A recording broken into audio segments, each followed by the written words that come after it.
sejahtera dari Tuhan kita Yesus Kristus buat Bapak Ibu Jemaat GSKI Betani Nginden, Manyar, Citralen, Sukomanunggal, serta cabang-cabang sekota di Surabaya dan sekitarnya. Puji Tuhan, hari ini kita kembali bertemu di dalam acara Masih Ada Tuhan. Firman Tuhan yang menjadi rema bagi kita semua pada hari ini terambil di dalam 2 Korintus 9 ayat yang ke-7 sampai 12. Demikian firman Tuhan, hendaklah masing-masing memberikan menurut kerelaan hatinya, jangan dengan sedih hati atau karena paksaan, sebab Allah mengasihi orang yang memberi dengan sukacita. Dan Allah sanggup melimpahkan segala kasih karunia kepada kamu, supaya kamu senantiasa berkecukupan di dalam segala sesuatu, dan malah berkelebihan di dalam berbagai kebajikan. Seperti ada tertulis, ia membagi-bagikan, ia memberikan kepada orang miskin, kebenarannya tetap untuk selamanya. Ia yang menyediakan benih bagi penabur dan roti untuk dimakan. Ia juga akan menyediakan benih bagi kamu dan melipat gandakannya dan menumbuhkannya buah-buah kebenaranmu. Kamu akan diperkaya dalam segala macam kemurahan hati yang membangkitkan syukur kepada Allah oleh karena kami.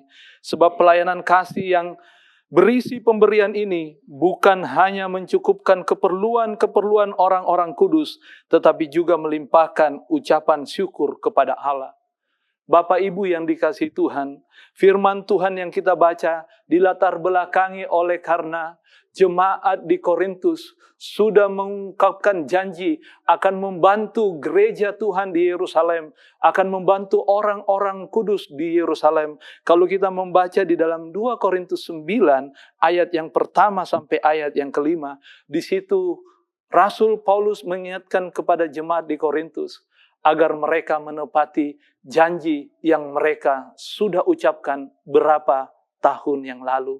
Dan saatnya lah janji itu harus digenapi oleh orang Korintus.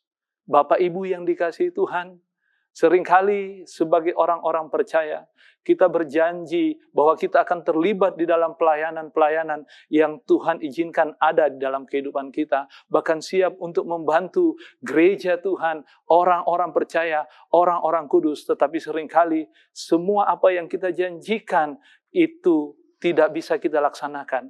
Disebabkan oleh berbagai macam keadaan. Boleh aja seperti saat-saat seperti sekarang ini, di mana wabah mulai terus menyerang dunia, bahkan Indonesia pun tidak ketinggalan. Disitulah saat-saat iman kita diuji, bukan saja perkataan. Karena ada satu kalimat yang berkata begini, apakah memberi itu bisa menjadi lebih mudah bila kita memiliki segalanya? Bapak Ibu yang dikasihi Tuhan, nilai sebuah pemberian bisa berubah makna dan artinya apabila di dalam pemberian itu kita melakukannya dengan terpaksa. Apabila di dalam pemberian itu kita melakukan karena ada unsur kita akan mendapatkan kembali, bahkan mendapatkan kembali berlipat kali ganda. Bapak Ibu yang dikasihi Tuhan, dalam pelayanan hari-hari di mana saya melayani, saya pernah dijumpai sebuah keluarga, seorang bapak, ibu, dan seorang anak, di mana mereka datang kepada saya untuk minta didoakan.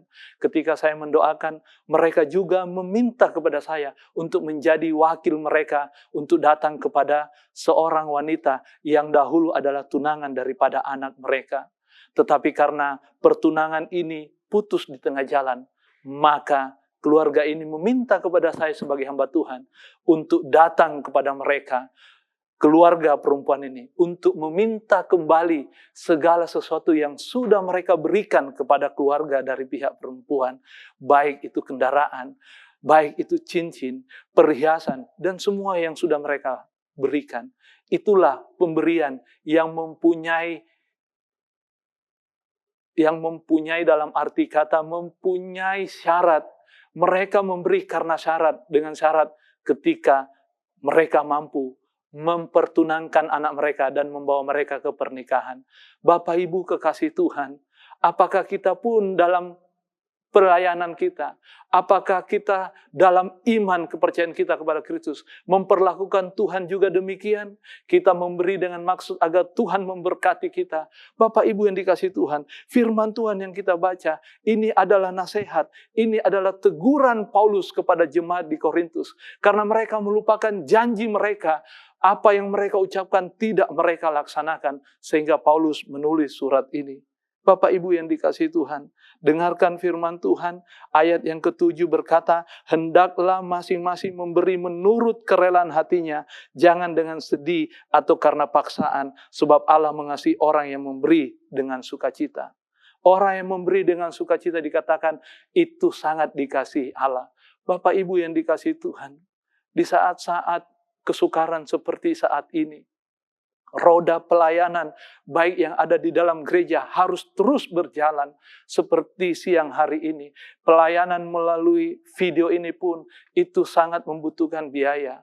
Perlu orang-orang yang harus bekerja, hamba-hamba Tuhan, orang-orang kudus yang terus melayani. Itu semua membutuhkan dana. Bapak Ibu yang dikasihi Tuhan, jangan lupakan. Kita mampu memberi, kata firman Tuhan, ketika kita menyadari bahwa hidup kita, bahkan apapun yang ada di dalamnya, itu adalah milik Tuhan, berasal dari Tuhan. Kita ini hanyalah orang-orang yang dipercayakan Tuhan untuk menjadi pengelola, bukan sebagai pemilik. Oleh karena itu Bapak Ibu yang dikasihi Tuhan, Tuhan pun berkata dalam firman Tuhan bahwa Allah sanggup melimpahkan segala kasih karunia kepada kita supaya kita senantiasa berkecukupan.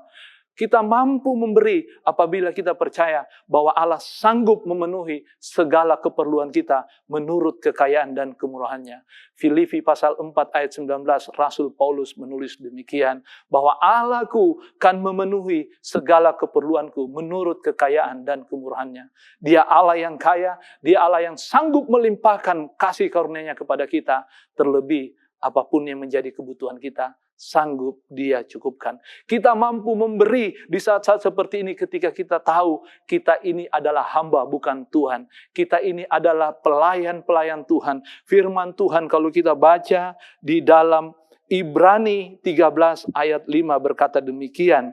Janganlah kamu menjadi hamba uang dan cukupkanlah dirimu dengan apa yang ada padamu. Karena Allah telah berfirman, aku sekali-kali tidak akan membiarkan engkau dan aku sekali-kali tidak akan meninggalkan engkau. Sebab itu dengan yakin dapat kita berkata, Tuhan adalah penolongku, aku tidak akan takut apa yang dapat dilakukan manusia terhadap aku.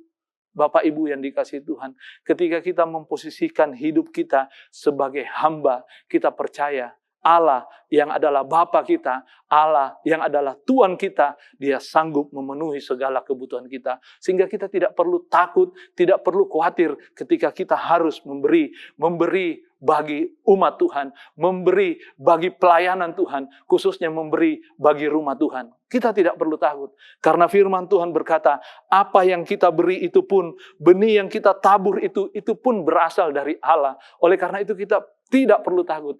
Suatu saat benih yang kita tabur itu pasti akan kita tuai. Bukan saja kita menuai dalam hal jasmani, tetapi kita akan menuai benih-benih iman melalui kerohanian kita. Bapak Ibu yang dikasihi Tuhan, satu ayat firman Tuhan di dalam Galatia 6, saya akan bacakan bagi Bapak Ibu. Di situ dikatakan firman Tuhan, jangan sesat. Galatia 6 ayat 7, jangan sesat. Allah tidak akan membiarkan dirinya dipermainkan, karena apa yang ditabur orang itu juga yang akan dituainya. Ayat 8, sebab barang siapa menabur dalam dagingnya, ia akan menuai kebinasaan dari dagingnya. Tetapi barang siapa menabur dalam roh, ia akan menuai hidup yang kekal dari roh itu. Janganlah kita jemu-jemu berbuat baik, karena apabila sudah datang waktunya, kita akan menuai jikalau kita tidak menjadi lemah. Ayat 10, karena itu, selama masih ada kesempatan bagi kita, marilah kita berbuat baik kepada semua orang, tetapi terutama kepada kawan-kawan kita seiman.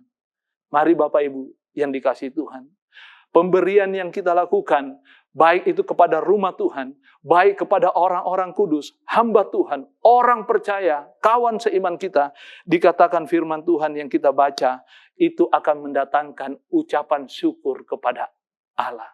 Bukan kepada kita, kepada Allah. Maksud firman Tuhan, ketika kita mampu memberi di saat-saat yang sukar, maka nama Tuhan jugalah yang dipermuliakan. Mari Bapak Ibu, Jemaat GSKI, baik Betani, Nginden, Manyar, Citraland, Sukomanunggal, bahkan semua jemaat-jemaat GSKI Betani yang ada sekota dan sekitarnya. Mari, firman Tuhan berkata, masih ada Tuhan. Jangan pernah takut untuk menjadi berkat. Di tengah kesusahan ini, saya memberi tema dari judul khotbah saya, dikasihi untuk mengasihi. Diberkati untuk memberkati. Mari Bapak Ibu, kita permuliakan nama Tuhan melalui apa yang kita lakukan, melalui apa yang kita berikan. Immanuel, sampai bertemu lagi di dalam acara Masih Ada Tuhan selanjutnya. Tuhan Yesus memberkati. Amin.